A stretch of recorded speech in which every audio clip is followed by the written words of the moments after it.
think the federal government, for the most part, got it right. They flooded the zone, if you will. It's a hockey term, when you send a lot of players on the ice, but they kind of flooded the zone with money at a time when they needed to. So they supported British Columbians and Canadians across the country with CERB payments, and that ensured that people were not going to be freaked out about whether they could pay their rent or pay their mortgage or what have you, especially if they lost their jobs. And they also provided some important support for some tenants in across the country that were concerned about lease payments when they couldn't operate their businesses, et cetera. It wasn't perfect, these supports, but for the most part, I think they got it right. Provincially, frankly, it's been extremely disappointing because what's happened provincially is we had an NDP government, because none of them come from a business background. They don't even understand what the problems businesses were facing. And so it took them almost a year before they came out with a program to support small business. It was a $300 million fund. They said that you could apply for a grant of up to $10,000 originally. This is their plan.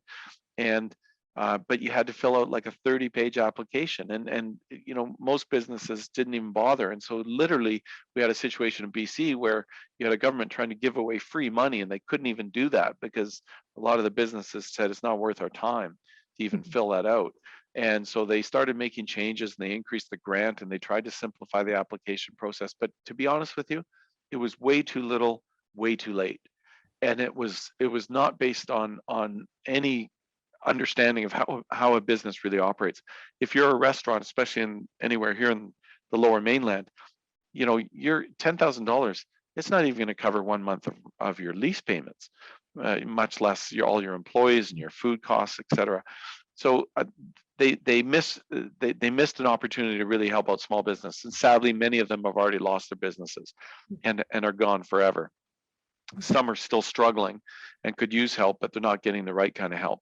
The other thing that I think the government could have done better is and I've been saying this since I've been leader, they've not given us appropriate timelines so that people can plan.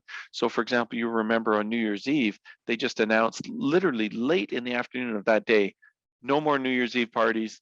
And, we're putting back restrictions in place in terms of how many people can gather, et cetera. Well, that caused like massive layoffs of people. There was literally hundreds of thousands of dollars worth of food that went to waste because suddenly everything was canceled. They did it again on St. Patrick's Day, which is another big celebratory day for people like me that come from an Irish background. They canceled that again late in the day. So what we've been saying to the government is there has to be clear timelines so that people can plan. Businesses can plan, families can plan. We've pushed them very hard on that, and I am pleased to see that they came out and said, okay, we're getting rid of the mask mandate, and we're going to look at removing the vaccine passport mandate on April 8th. So at least they're providing timelines so that families and businesses can start to plan around that, because the uncertainty that's created when they're making decisions at the last second are not helpful at all. So I think federally they did pretty good. I think provincially there was a lot of improvement that could have been done.